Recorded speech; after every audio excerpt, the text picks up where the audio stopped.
여러분 안녕하세요. 말씀 묵상입니다.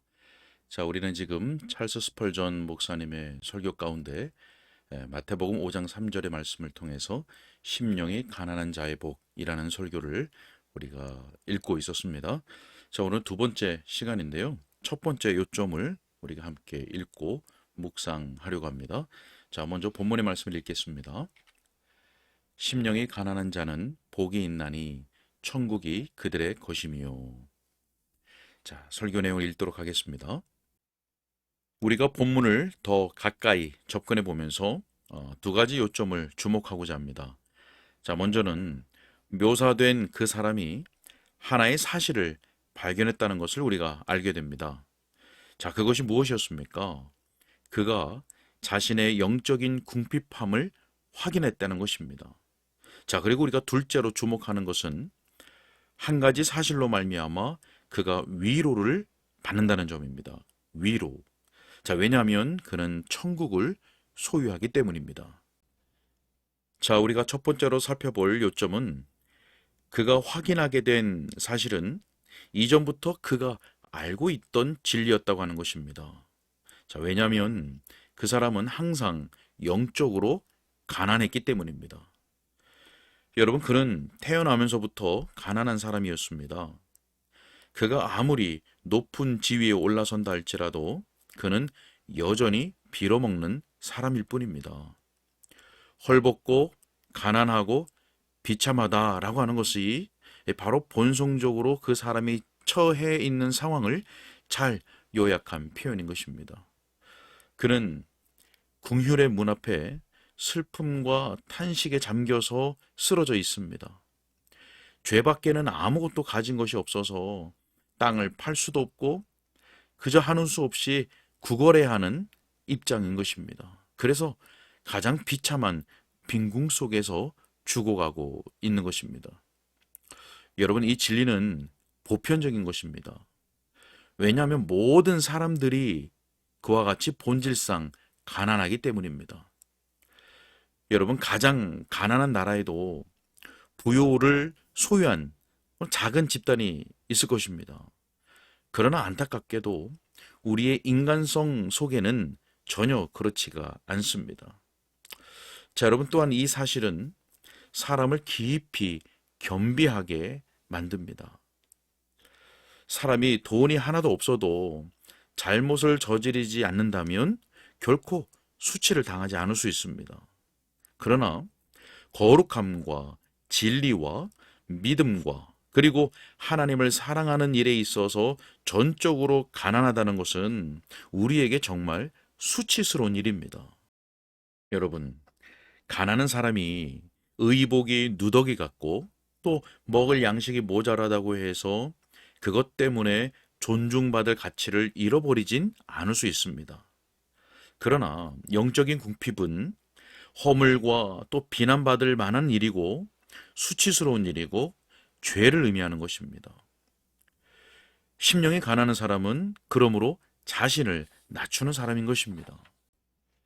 자, 또한 본문에서 그 복된 사람이 발견한 이 사실은 거의 알려지지 않습니다. 무슨 말씀이냐면 인류의 대다수는 그 일에 대해서 전혀 알지 못합니다. 궁핍한 상태에 있으면서도 결코 더 나아지려고 하는 열망이 없고 그저 남루하고 불결한 상태에 머무르는 것에만 만족해 한다면 그 궁핍이야말로 가장 어두운 궁핍이 아니겠습니까? 그런데 인류의 영적인 상태가 바로 그러한 것입니다. 자, 또한 우리의 상태에 대한 이 진리를 진정으로 깨닫는 곳마다 영적 계시가 주어진 것입니다. 여러분, 우리는 자기의 영혼이 궁핍하다는 것을 아는 모든 사람에 대해서 이렇게 말할 수 있습니다. 시몬아, 내게 복이 있도다. 이것을 너에게 알게 하는 이는 혈육이 아니니라. 여러분, 영적으로 가난한 상태에 있다는 것이 모든 사람들의 상태이죠. 자, 그런데 심령의 가난함 또는 자신의 영적인 궁핍을 아는 것은 바로 부르심을 받고 택하심을 받은 사람들에게 특별히 허락된 경지인 것입니다. 자, 우리가 아무것도 아니라는 것을 느끼도록 만들기 위해서는 전능하신 손이 필요합니다. 무한한 능력에 의해서 살리심을 받지 않고서는 우리가 결코 구원을 받을 수 없습니다. 바로 그 동일한 능력이 먼저 우리를 죽이시기 전에는 우리가 결코 살아날 수 없는 것입니다. 여러분, 한 푼도 없는 거지는 자기가 가난하다고 여길 거라고 누구나 그렇게 생각하시죠. 그러나 그렇지가 않습니다. 영원하신 하나님께서 그 사실을 그로 하여금 깨닫게 하시기까지는 결코 알지 못합니다. 여러분, 우리가 선하다고 상상하는 거, 내가 선하다고 생각하는 것은 우리가 실제로 어떠한 죄를 짓는 것보다 더 무서운 악입니다. 여러분, 인간의 연약함은 인간의 강함보다 구원에 덜 장애가 됩니다. 그러나 그 사람의 공로가 버티고 있으면 구원은 더 어려워집니다. 여러분, 그래서 자신에게 은혜가 절실히 필요하다는 것을 아는 것이 은혜의 표지입니다. 자신이 어둠 가운데 있다는 것을 알고 느끼는 사람은 그 영혼 속에 그 빛을 가지고 있는 사람입니다. 주님께서는 친히 가난하고 궁핍하며 또 주님의 말씀을 듣고 두려워 떠는 그 심령에 은혜의 역사를 행하셨습니다. 이 주님의 은혜의 역사는 그 속에 약속을 간직하고 있습니다. 그 약속은 바로 구원의 약속이요, 구원의 확증입니다. 자, 왜냐하면 심령이 가난한 사람은 이미 하나님의 나라를 소유하고 있기 때문입니다. 자, 여러분, 자신의 심령이 가난하다는 것을 아는 사람에게 틀림없이 해당되는 한 가지의 요점이 있습니다. 그는 적어도 한 가지의 진리를 소유하고 있습니다. 전에는 마땅히 알아야 할 것을 전혀 알지 못했었죠. 그러나 이 심령의 가난함의 결과가 아무리 고통스럽다 할지라도 그것은 진리의 결과인 것입니다. 그것은 진리를 놓는 기초이고 그 사람이 진리 안에 거하게 될 것입니다. 여러분, 거짓에 부요하게 되는 것은 무섭도록 가난하게 되는 일입니다. 육신적인 안일, 본성적인 공로의식, 그리고 자기에 대한 신뢰가 아무리 많이 자신에게 거짓된 평안을 가져온다 할지라도 그것은 영혼을 속이는 기만에 불과한 것입니다. 자, 그러나 그 사람이 자신의 본질상 그리고 실제적으로 상실된 사람, 가난한 사람이라는 것을 발견하게 될 때 그는 진리에 대해서 더 이상 완전한 거지가 아닙니다.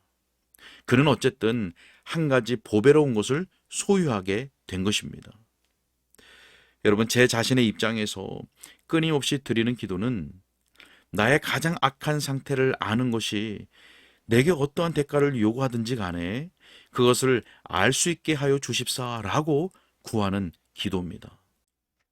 여러분, 나 자신의 마음을 정확하게 평가하는 일은 자신에 대하여 평가를 낮추지 않고는 결코 이룰 수 없는 것입니다. 그러나 진실을 알고 나서 거기에서 느끼는 굴욕은 그 어떤 것이라 할지라도 결코 외면해서는 안 됩니다. 자신을 높게 평가하는 그 달콤한 사과는 죽음에 이르게 하는 독을 가지고 있습니다. 여러분, 그 독을 먹고 파멸당하고 싶은 사람이 누가 있겠습니까? 자신을 아는 쓴 열매는 항상 건강에 도움을 줍니다.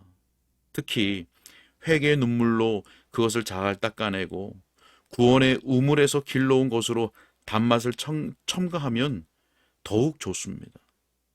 자기 영혼을 사랑하는 사람은 쓴 열매를 멸시하지 않을 것입니다. 본문 말씀에 따라서 자신의 궁핍한 상태를 알고 그래서 엎드리는 그 사람은 복이 있는 사람입니다.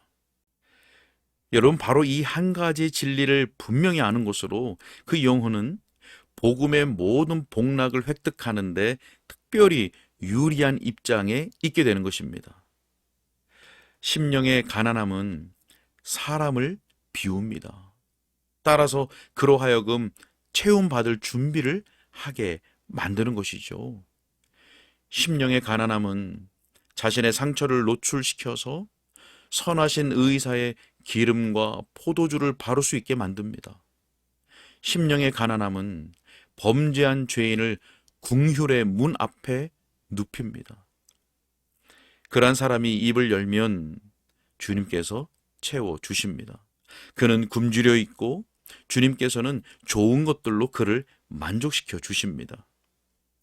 여러분, 다른 모든 악보다 더 무서워해야 할 것은 자신은 충분하다고 여기는 바로 이 생각입니다. 우리 스스로 그리스도께 나아가기가 합당하다고 생각하는 것이야말로 그리스도께 가장 부적합한 상태입니다. 우리가 전적으로 쓸모없다고 여길 때 은혜의 풍성함으로 부여하게 되는데 가장 가까운 위치에 있게 되는 것입니다. 여러분, 우리가 끝나는 곳에서 국률이 시작됩니다.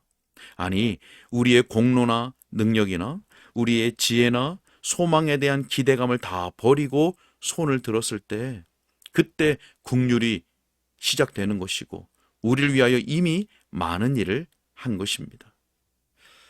자신이 궁핍하다는 느낌이 더 깊어질수록 우리는 더 나은 자리에 있는 것입니다. 여러분, 만일 자신의 가난을 충분히 느낄 수 없어서 그 마음이 괴롭다면 이것은 더 좋은 일입니다. 그런 경우에는 이 심령의 가난함이 그만큼 더 크고 또 값없이 주어지는 은혜에 호소하는 것도 그만큼 더 강력해지는 것입니다. 만일 상한 심령을 느끼지 못한다면 상한 심령을 구하기 위해서 예수님께 나올 수 있습니다. 만일 자신에게서 어떠한 선한 것을 조금도 인식할 수 없다면 이 역시 전적으로 가난하다는 것을 분명하게 보여주는 증거입니다. 이 사람은 하나님과 하나님의 의로우신 율법 앞에 아무리 자기를 비추어 보아도 자신이 심각하게 가난하다는 것 그 이상은 감히 생각하지 못합니다. 그는 참으로 죄를 뉘우치는 사람들의 겸비함을 들으면 자기도 그런 겸비함을 소유하기를 간절히 원합니다. 또 하나님의 말씀에 나오는 회개에 대한 글을 읽으면 자신이 그 말씀을 깨닫기를 간절히 기도합니다. 이런 사람은 자기에 대하여 나는 적어도 이것만은 선하다, 내 안에 적어도 한 가지의 선한 어떤 것이 거한다 라고 결코 말할 수 없다는 것을 잘 알고 있습니다. 그는 모든 자랑을 단번에 내던져 버립니다. 자신을 성자인 척하면서 거짓되게 회당의 상석에 앉아있는 것보다 그런 상태에 있는 것이 훨씬 낫습니다. 아니, 그것이야말로 정말로 안전한 자리입니다. 주여, 저를 항상 낮추시옵소서. 더욱 저를 비워 주옵소서. 먼지에 앉게 하시고 내 자신에 속한 모든 것에 대해 죽어 장사 지낸 바 되게 하소서. 그러면 예수님께서 내 안에 사시고 왕 노릇하시며 예수님이 진정 제 모든 것 속에 모든 것이 되실 것입니다. 네, 오늘은 여기까지 읽겠습니다. 여러분, 영적으로 가난한 상태는 모든 사람에게 해당되는 보편적인 것이죠. 그럼에도 불구하고 자신이 궁핍하다는 것을 사람들은 알지 못합니다. 자, 이 심령의 가난함을 아는 것은 부르심을 받고 택하심을 받은 사람들에게만 일어나는 하나님의 은혜의 역사인 것이죠. 자, 여러분 어떠십니까? 여러분들은 자신이 가난하다는 것을 알고 있으신가요? 영적으로 궁핍하다는 것을 느끼고 있으신가요? 자신을 높게 평가하고 있거나 적어도 나에게 이 한 가지는 선한 것이 있다 이렇게 생각하고 있지는 않으신가요? 스펄전 목사님은 만약 자신에게서 어떤 선한 것도 발견할 수 없다고 생각하고 있다면 이것이 전적으로 가난하다는 것을 분명히 보여주는 증거라고 우리들에게 설명을 해 주었습니다. 여러분, 우리는 결코 자신을 높게 평가해서는 안 되겠습니다. 자신을 높게 평가하려는 것에는 독이 있다는 것, 그리고 다른 악보다 더 무서워해야 한다는 것, 이것을 우리가 꼭 기억해야 하겠습니다. 우리 모두가 하나님께 심령의 가난함을 달라고, 겸비한 심령을 달라고 간구해야 하겠습니다. 함께 기도하겠습니다. 살아계신 아버지 하나님, 오늘도 하나님의 말씀을 또 듣고 묵상할 수 있도록 인도하신 것을 감사합니다. 하나님, 소원하오니 우리에게 겸비한 심령을 허락하여 주옵소서. 우리가 영적으로 심히 가난한 상태에 있다는 것을 깊이 깨달을 수 있도록 도와주시고, 그래서 하나님의 그 긍휼의 은혜 앞에 엎드리는 사람이 될 수 있도록, 그래서 복 있는 자가 될 수 있도록 하나님 도와 주시옵소서. 우리를 항상 낮추어 주시고, 우리 자신들을 비워 주시고, 먼지에 앉게 하시고, 내 자신에 속한 모든 것에 대해서 죽어 장사 지낸 바 되게 하여 주옵소서. 그래서 오직 예수 그리스도께서 내 안에 사시고, 오직 예수 그리스도만 내 안에서 주인 되어 주시고 왕이 되어 주시고, 그래서 오직 예수님만 나의 모든 것이 되는 복된 자의 삶을 살아갈 수 있도록 인도하여 주옵소서. 오늘의 삶도 이와 같이 하나님 앞에서 겸비한 심령으로 살아갈 수 있도록 인도하여 주옵소서. 주님께 의탁하옵고 예수님의 이름으로 기도하옵나이다. 아멘.